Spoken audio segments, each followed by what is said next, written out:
연준 관련 연준은 인플레이션이 고착화되지 않도록 해야 함. 연준이 경제 지원을 재개하는 것은 바람직하다. 상원은 지체 없이 연준 후보를 통과시켜야 함. 평가 연준은 독립적이긴 하나 바이든의 기자회견을 감안 금리 인상을 용인했음을 시사. 특히 인플레이션과 관련된 발언이 강도 높게 이어가 매파적인 연준에 힘을 실어줄 것으로 판단. 기자회견 도중 금리의 하락폭이 축소되고 있음. 러시아는 우크라이나 침공하지 말라고 경고했다. 만약 침공하면 러시아는 대가를 치르게 될 것이고 러시아의 은행은 미국 달러로 계속 거래할 수 없을 것이다. 우크라이나 국경에 12.7만 명의 러시아 군인 집결. 영국은 주요 무기 우크라이나에 제공. 미국은 강도 높은 경제 제재 시사. 이런 점을 감안 군사 전문가들은 2주 정도 냉각 기간이 이어질 것으로 전망했고 푸틴의 진정한 의도가 무엇인지 아무도 모르기 때문에 계속 지켜봐야 한다. 만약 리스크가 확대될 경우 국제 유가, 곡물, 화학비료 가격 등 급등할 수 있어 EFT, ETF 등에 주목하길 바란다. 국가유가 그동안 글로벌 전략 비축유 방출을 이어갔으나 가격 상승은 이어갔다. 오늘 바이든은 원유 공급 확대 위해 계속 노력할 것이라고 언급했다. 국제유가 시간으로 상승폭 축소됐다. 시사경제.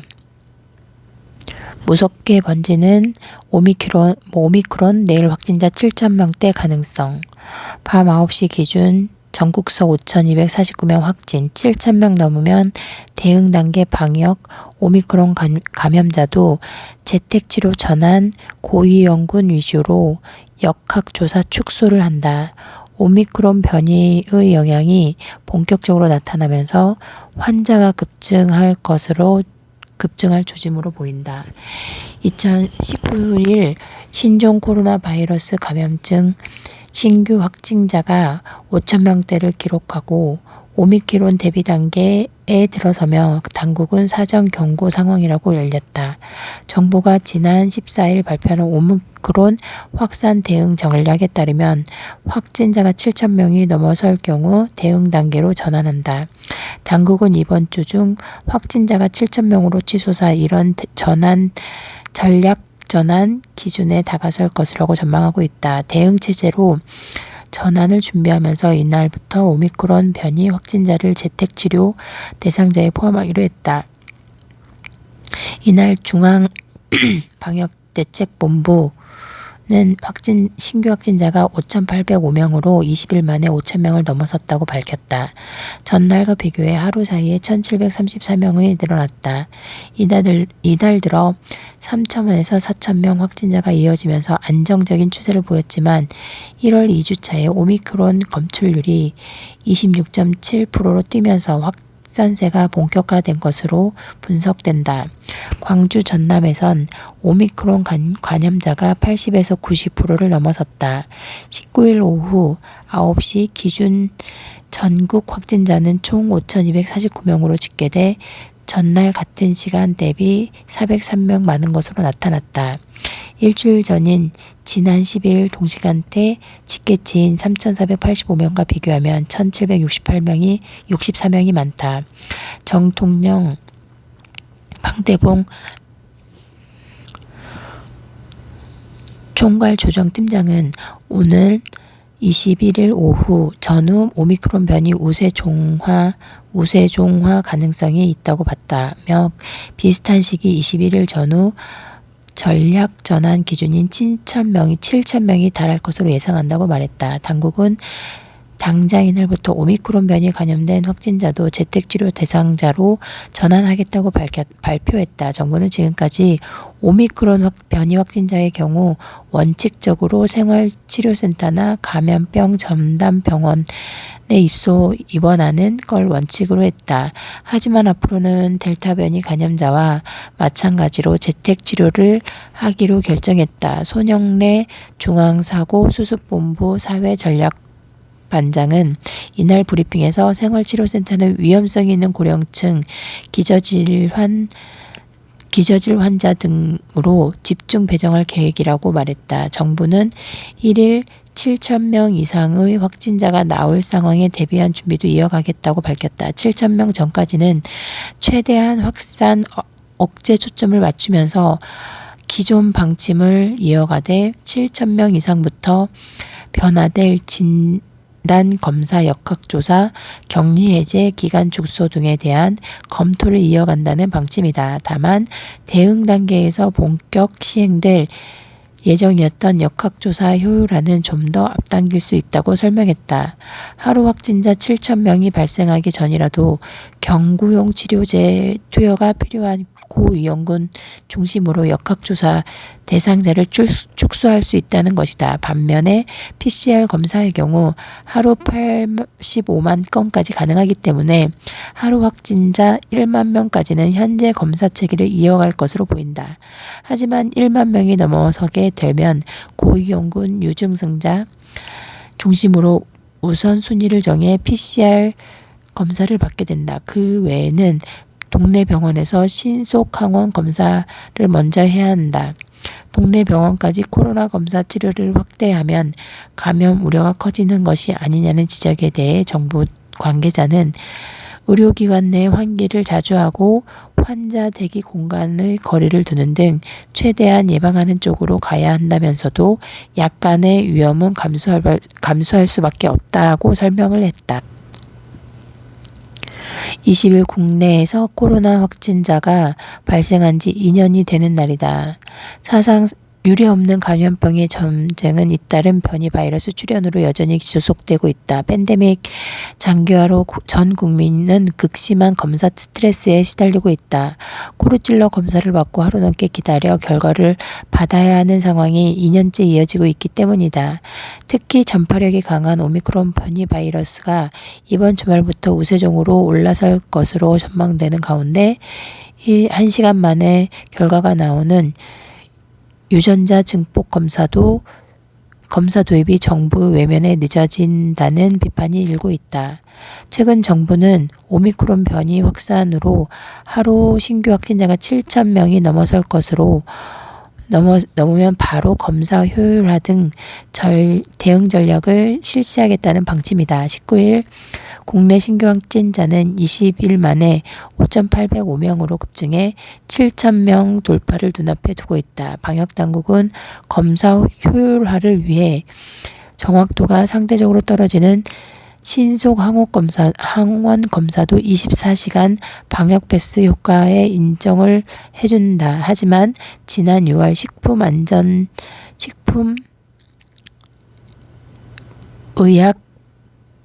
식품의약품안전처에서 일반 사용 승인까지 받은 신속 PCR 검사는 경기도 여주시와 한국과학기술원 카이스트, 한국체육대학교 등 극히 일부 지방단체에서만 시범사업으로 쓰이고 있다. 이에 방역 전문가들은 신속 PCR 검사를 도입하면 국민들이 검사 스트레스를 확 줄이고 지역 전파를 효율적으로 막을 수 있는데 정부의 외면으로 국민들이 이 같은 점을 누리지 못하고 있다고 비판했다.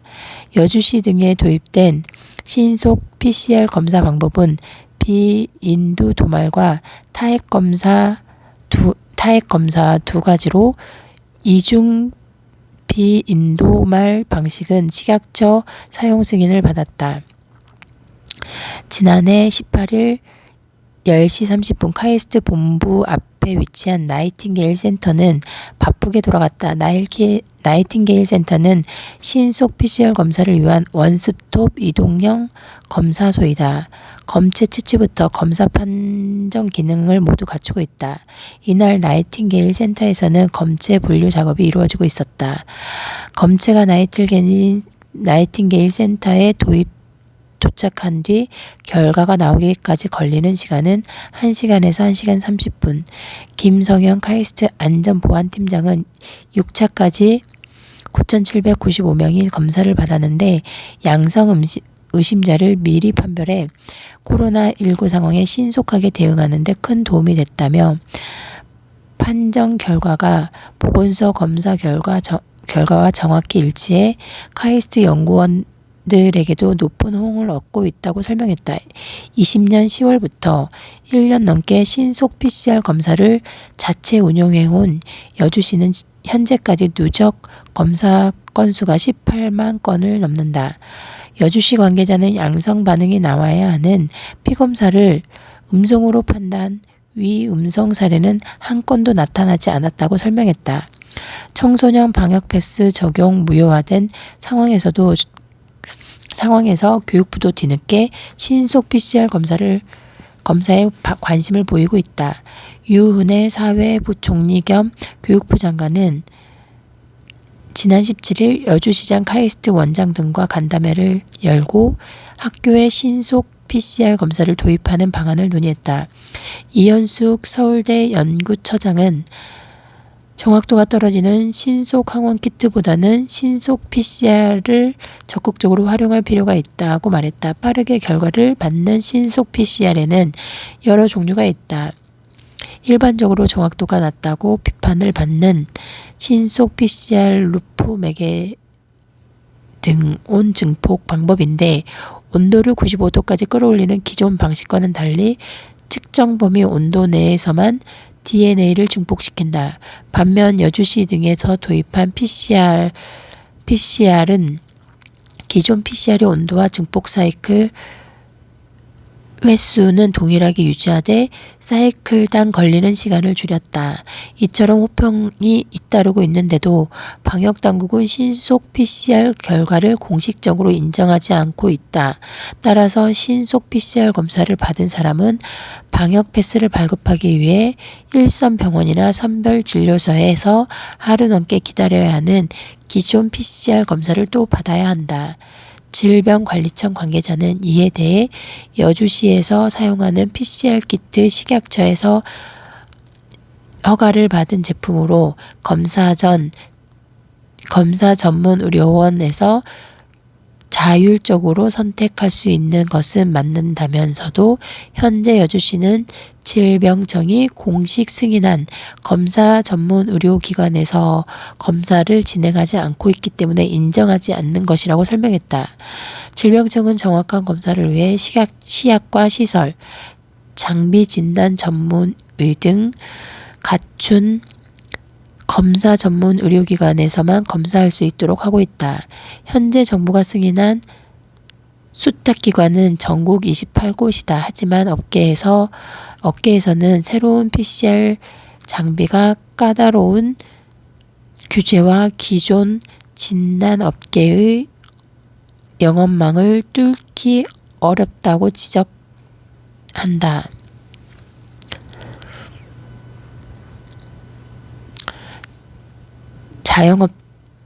자영업 대출 887억 금융부실 뇌관되나 고승범 충당금 더 쌓아라. 고승범 금융위원장은 오늘 3월 만료되는 자영업자 대출 만기 연장과 상환, 유예 조치를 앞두고 금융회사에 충당금을 충분히 쌓을 것을 주문했다. 코로나19 사태 이후 급격히 불어난 소상공 대출이 우리 경제 뇌관이 될 수 있는 만큼 미리 철저히 대비해야 한다는 취지이다. 금융당국은 자영업자에 대해 추가적인 만기 연장을 하지 않고도 별도 지원책을 연착륙을 유도하겠다는 방안이다. 자영업 부채 과도하게 늘어. 고 위원장은 19일 소상공인 부채 리스크 점검 간담회에서 보건위기가 자영업 위기로 확장된 상황이라며 이같이 말했다. 이날 행사에서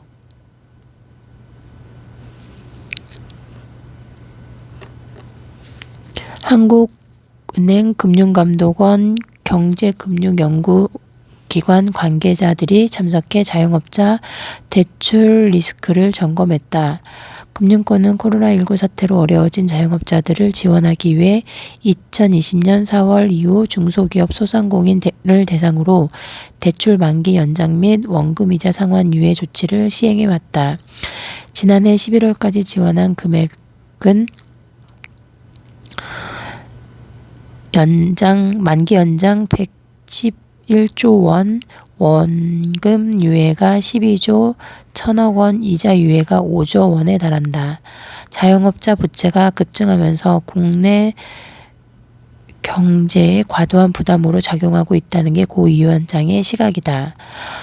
자영업자 부채는 2019년 말 대비 29.6% 늘어나 지난해 3분기 887조 6천억 원을 기록했다. 같은 기간 전체 가계대출 증가율 15%의 2배가 가파르게 불어난 셈이다. 고 위원장은 이런 금융 지원은 근원적 해결 방안이 아니다며 상환 여력이 낮아진 잠재 부실 채권이 계속 누적되면 금융 안전을 위협할 수 있다고 우려했다. 이 같은 상황을 고려해 대출 만기 연장 및 상환 유예 조치는 예정대로 종료하겠다는 방침이다. 고 위원장은 만기 연장과 상환 유예 조치는 3월 말 종료하는 것을 원칙으로 하되 종료 시점까지 코로나19 방역 상황, 금융권 건정성 모니터링 결과 등을 종합적으로 고려해 결정할 것이라며 정상화 과정에서 자영업자들이 급격한 일시 상환 부담을 지거나 금융 이용에 어려움을 겪지 않도록 충분한 안전 정치를 마련하겠다고 강조했다.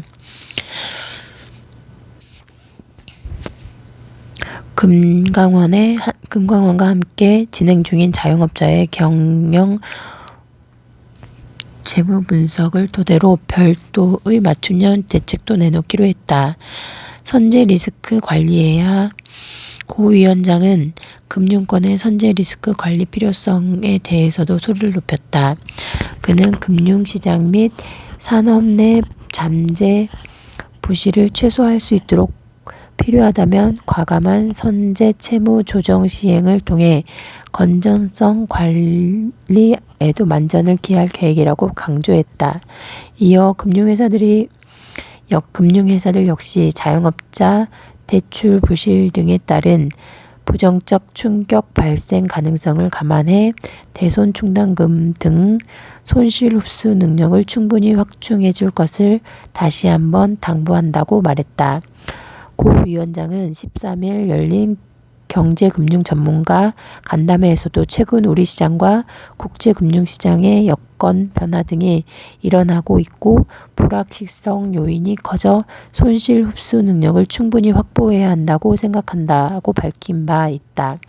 금강원 금융통계 정보 시스템에 따르면 국내 은행 19곳의 지난해 9월 말 대손 충당금 잔액은 18조 6,436원이었다. 2020년 말 19조 3,226원보다는 7천억 원가량 줄였다. 간담회 참석자들도 아직 코로나로 인해 인한 피해가 이어지고 있는 만큼 자영업자에 대한 적극적인 지원책이 필요하다고 입을 모았다. 서정호 금융연구원 부원장은 상환 부담 및 부실 채권이 집중되지 않도록 상환 시점을 분산시키거나 이자 유예 조치부터 정상화해야 한다고 주장한다. 김영일 나이스 평가 정보 리서치 센터장은 코로나19 대응 금융 지원책은 정상화하되 회복 지연 업종 피해 소상공인에 대해서는 유동성 지원 등 맞춤형 지원 조치가 필요하다고 말했다. 전세자금 대출 5% 육박 월 이자가 서울 아파트 월세를 추월했다. 1년 새 1%포인트 뛰어 연 3.65에서 4.57, 2억 원 대출, 월 76만 원, 보증금 2억 원, 월세 전환 땐 월 68만 원, 금리 오르고 대출 문턱도 높아져 계약 갱신을 앞둔 세입자들 격고민. 시중은행은 이미 지난해 11월 전부터 전세 대출에 깐깐한 기준을 적용하고 있다. 전세 계약 갱신 시 전세값이 오른 만큼만 대출해주고 전세 대출 신청일도 잔금 전 지급일 이전으로 제한했다. 전세 대출을 받아 부동산이나 주식 투자 등 다른 용도에 쓰는 걸 막기 위한 장치를 더한 것이다. 게다가 오는 7월 말이면 임대차 3법 시행 2년차에 접어든다. 계약갱신 청구권을 사용한 임차인이 계약 만료로 전세 시장에 쏟아질 수 있다. 2년에서 3년 사이 급등한 전세값에 맞춰 보증금을 올려주기 위한 추가 대출 수요가 은행에 몰릴 수 있다는 이야기이다. 대출 문턱과 이자 오름세를 동시에 끌어안는 요인이다. 익명을 요구한 은행 관계자는 하반기 계약 갱신 청구가 끝나는 세입자로 인해 전세 수요가 급증할 수 있다는 은행의 우려가 크다며 결국 은행은 대출 총량 관리를 위해 가상금리를 올리는 등 대출 문턱을 높일 수 있다고 말했다. 전문가가 정부의 강도 높은 대출 규제로 인해 실수요자 피해를 막기 위한 정책을 펼쳐야 한다는 주장이다. 급증한 가계대출 부채를 신속히 해결하는 게 맞지만 단순히 총량을 억제하는 건 위험하다며 수급이 해결되지 않으면 일부 서민만 피해볼 수 있다고 말했다.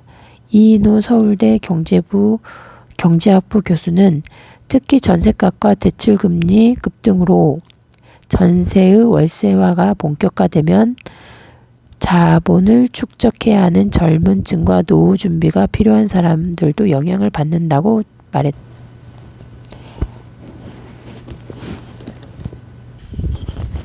한은도 긴축 속도 기준금리 2%까지 인상 전망. 물가 상승에 적립금융도 올리는 듯 연기간 올 4차례 인상할 것.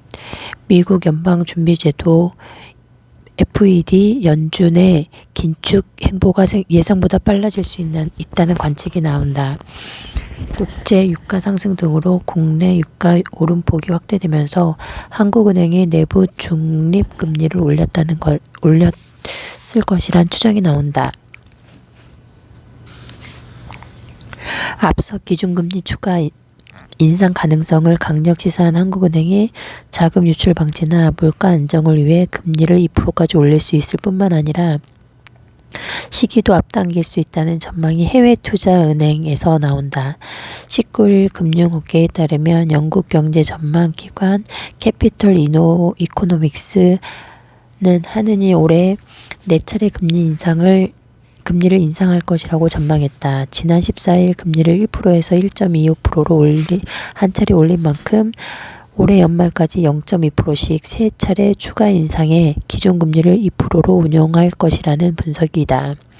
국내 증권사들도 이달 금융통화위원회 직후 연말 기준 전망치를 점차 상향 조정하고 있다. 시장에서 하느니 점차 긴축의 속도를 낼 것으로 보이는 이유는 이번 금통위에서 2주열 종재가 기준금리 1.5%가 된다고 해도 이것을 긴축으로 볼 수 없다고 하는 등 매파적 발언을 쏟아냈기 때문이다. 특히 올해 소비자 물가 상승률 전망치를 두 달 만에 2%에서 2.5% 이상 높여 잡는 등 인플레이션에 대한 달라진 시각을 드러냈다는 것이다. 이 총재 발언 등을 비춰봤을 때 한은이 내부적으로 추정하고 있는 중립 금리 수준 자체도 상향된 것 아니냐는 반응이 나온다. 중립금리는 물가에 대한 상하방 압력 없이 잠재 성장률을 달성할 수 있는 이론적 금리 수준을 말한다. 한은은 이를 토대로 통화정책을 운영하지만 내부적으로 활용할 뿐 공개하지 않는다. 공동락 대신증권연구원은 통화당국이 물가 전망 상승 등 변화 요인을 반영해 최근 중립금리에 대한 전망을 상향했을 가능성이 크다고 진단했다. 최근 잠재 성장률이 2%대로 낮아진 데다가 한해는 물가 안정 목표가 2%인 점을 근거로 중립금리를 2% 이상으로 보이는 시각도 있다. 이번 금리 인상기엔 기준금리가 2%까지 오를 수 있다는 의미이다. 오창섭 현대차증권연구원은 잠재 성장률이 6%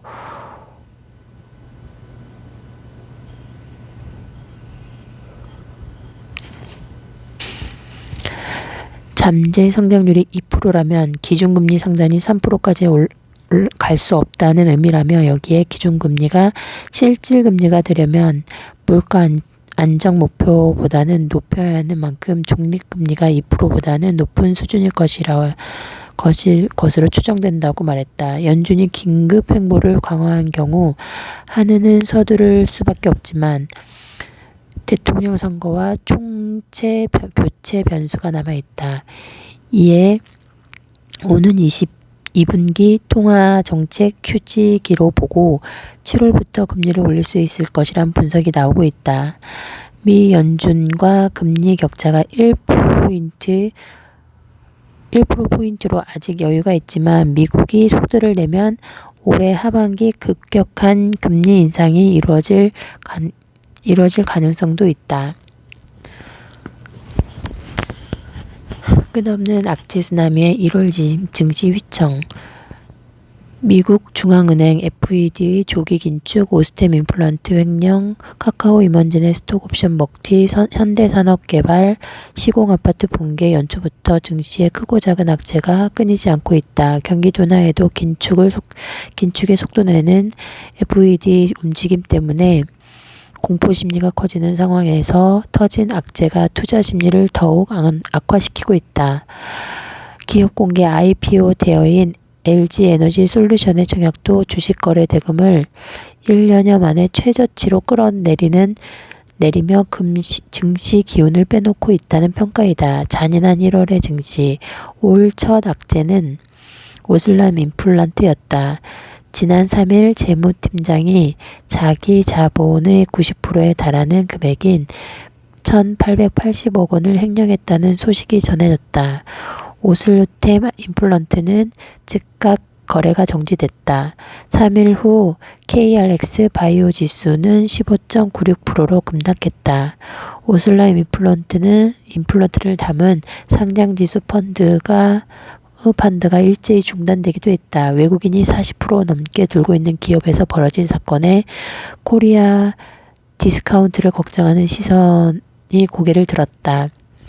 이튿날 4일 FED가 조기 양적 긴축 자산 축소를 계획하고 있다는 소식이 전해졌다. 2023년으로 예상됐던 양적 긴축이 시행될 수 있다는 전망이 나왔다. 성장주가 타격을 받았다. 지난해 내내 급격히 상승했던 에코 프로비엠은 올 들어 13.62% 하락했다. 2030 개미가 지난해 가장 많이 남은 종목 중 하나인 카카오는 대규모 악재가 터졌다. 지난해 류영준 카카오페이 대표 임원진은 8명이 카카오페이 상장에 한 달 만에 스톡 옵션을 대규모로 매각한 사건이다. 노조는 차기 카카오 대표로 내정된 류 대표에 대한 내정 철회를 요구하고 나섰다. 류 대표는 자진 사퇴했지만 여진은 카카오 그룹 주가를 흔들었다. 18일 경찰이 김범수 카카오 대표의 탈세 혐의에 대한 조사를 착수했다고 알려지면서 카카오 주가는 19일 9만원 선 밑으로 내려왔다. 10만원 선이 깨진 지 9일 만이다. 올 들어 카카오 주가는 19.64, 카카오뱅크는 29.15, 카카오페이는 26.65% 급락했다. 쪼그라드는 거래대금. 악재는 이어졌다. 11일 현대산업개발 시공한 광주광역시 화정 아이파크 신축 현장에서 건물 일부가 붕괴되면서 건설주 발목을 잡았다. 최근에는 위메이드가 자처 발행한 암호화폐를 예고 없이 대량 매도한 사실이 밝혀져 주가 하락으로 이어졌다. 올 들어 위메이드는 27.26% 하락했다. 성장주 타격에 코인 이슈가 겹쳤다는 평가이다. 18일 한국거래소 기업심사위원회가 시장의 예상을 깨고 신라젠 상장 폐지 여부에 대한 심의 결과 상장 폐지를 결정했다. 여기에 시장에 자금을 빨아들이는 LG에너지솔루션 청약이 일정까지 겹치면서 19일 유가증권 시장과 코스닥 코넥스 시장의 거래대금은 17조 1,730억 원에 그쳤다.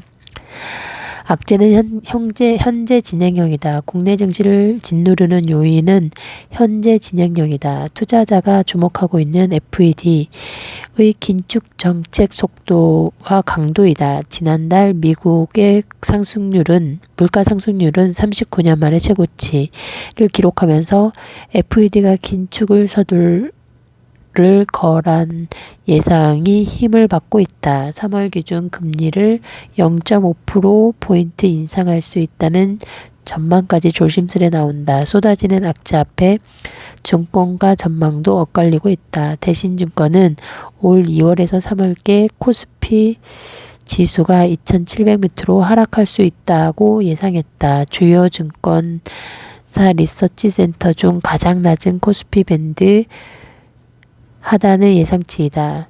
그때까지는 주식 비중을 늘리지 말고 저가 매수할 수 있는 현금을 확보해두라는 조언이다. 반면 삼성증권은 최근 코스피 지수가 바닥에 가까워졌다며 컨빅션 콜 강력 매수를 냈다. 신한금융투자도 지금은 주식 비중을 줄이기엔 실익이 크지 않다고 평가했다. 건설주 급락은 일단 멈췄지만 전망은 엇갈린다. 지난 11일 HDC 현대산업개발의 광주광역시 주상복합 현장에서 발생한 붕괴 사고 이후 건설업체들의 주가가 동반 하락했다. 향후 건설 규제가 강화되면서 건설사들의 이익이 줄고 업황 자체가 악화될 수 있다는 우려 때문이다. 19일 일부 종목 주가가 반등했지만 건설주에 대한 시장의 시각은 엇갈린다. 우려가 과다하는 의견과 보수적인 접근이 필요하다라는 시각이 부딪히고 있다. 광주 주상복합 현장 외벽 붕괴 사고가 발생한 11일 이후 19일까지 HDC 산업개발 주가는 38% 하락했다. 특히 18일 낙폭이 컸다. 노형욱 국토교통부 장관이 법이 규정한 가장 강한 페널티를 언급했기 때문이다. 건설산업기본법에 따르면 부실 시공업체는 건설업 등록 말소 또는 1년 이내의 영업정지 처분을 받는다. 건설안전 3법 가운데 건설안전특별법의 조속한 통과도 촉구했다. 건설 발주, 설계, 시공, 감리 등 모든 과정에서 안전관리 책임을 넣은 것을 건설안전특별법이라고 강조했다. 이 소식에 18일 HDC 현대산업개발뿐 아니라 다른 건설사 주가도 동반 하락했다. GS건설, 대우건설 등의 하락폭이 컸다. 현장 감독이 강화되고 아파트 건설 공기가 길어지면서 원가 부담도 큰 폭으로 상승할 수 있다는 우려 때문이다. 19일 GS건설과 대우건설은 반등에 성공했지만 건설업종 애널리스트들의 투자 의견은 엇갈린다.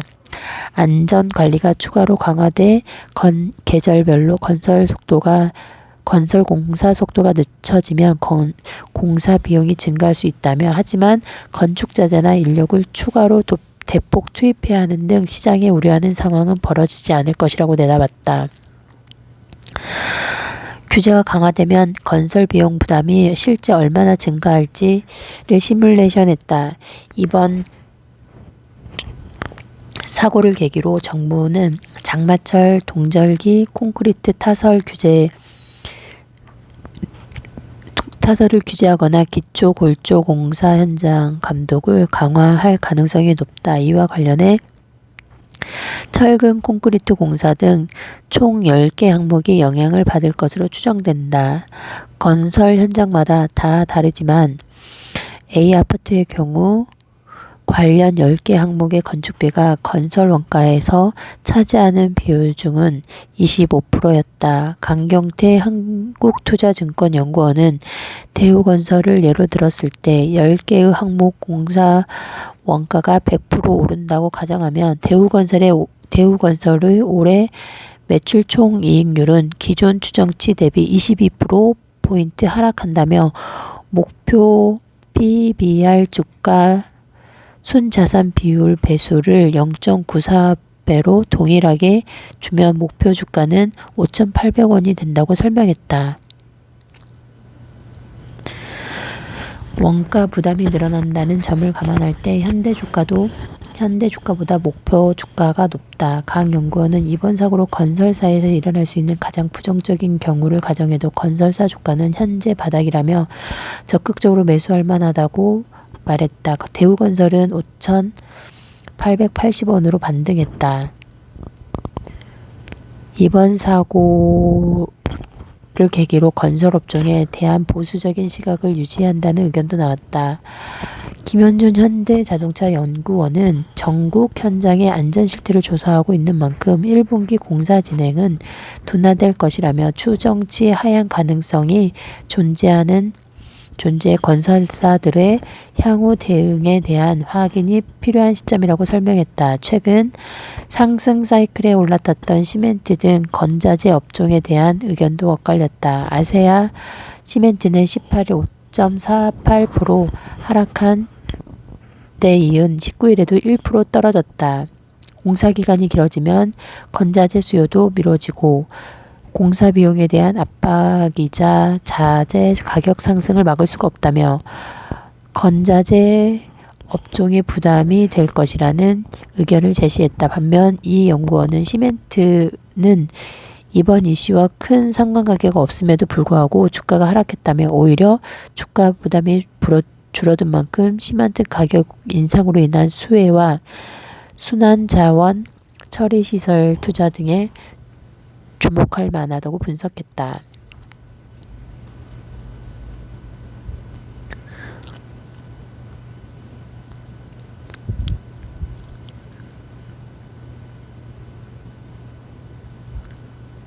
대신증권 1.75, KB투자증권 1.18, 신한투자증권 1.38.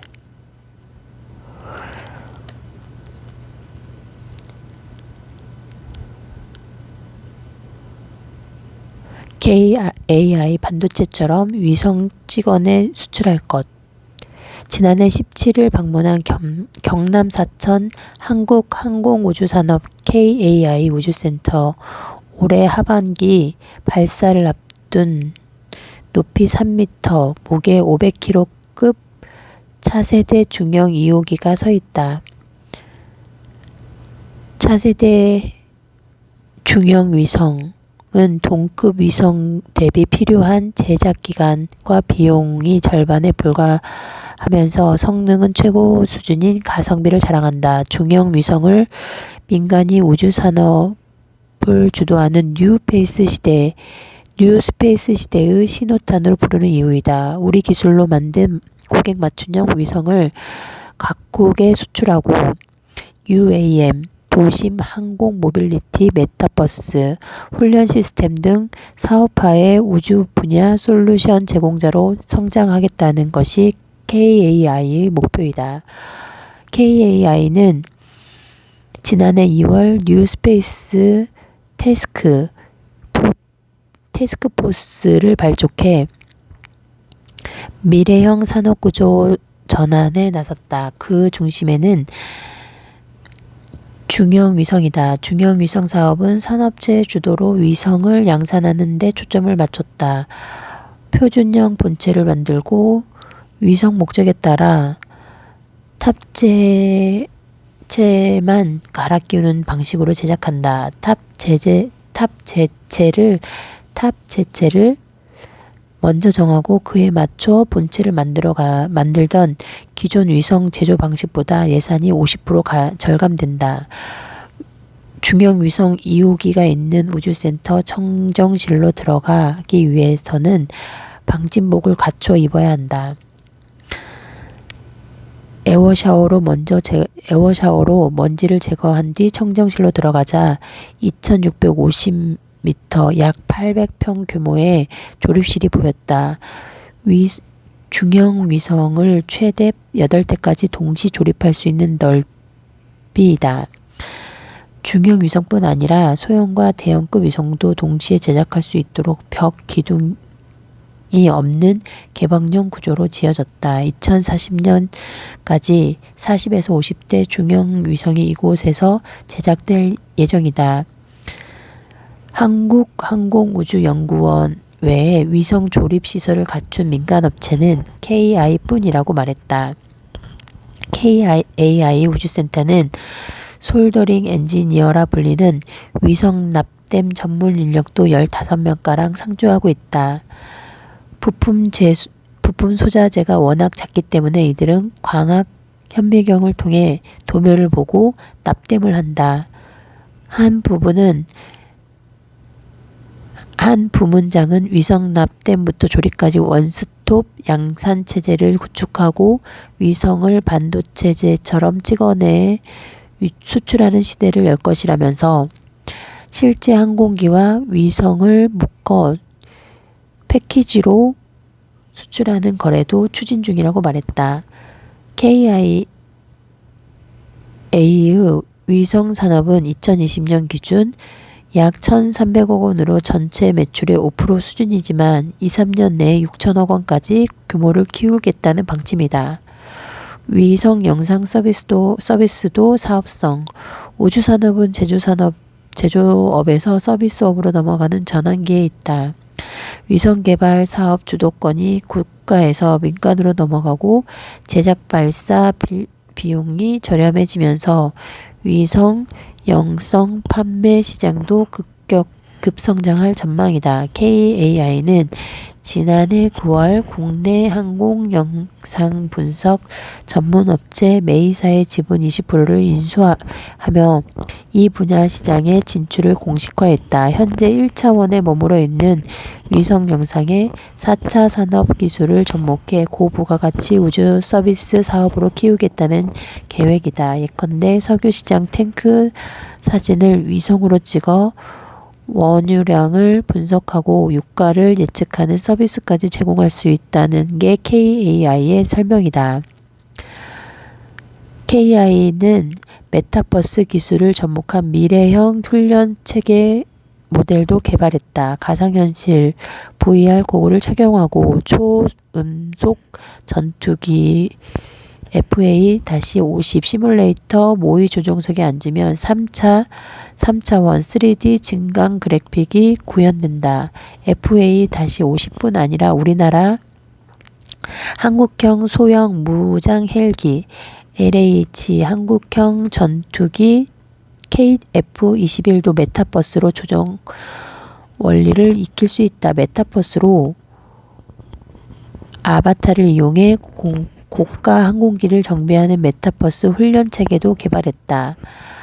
한 부문장은 메타버스는 안전하면서도 실용적인 훈련을 가능케 한다며 신속하게 사업화해 군 당국 일선에 보급할 예정이라고 말했다. 차세대 공톤 수단을 주목받는 UAM 개발도 박차를 가고 있다. KAI는 UAM에 특화된 저소음 자율 충동 방지 기술을 고도화해 차별화된 비행체를 만들겠다는 계획이다.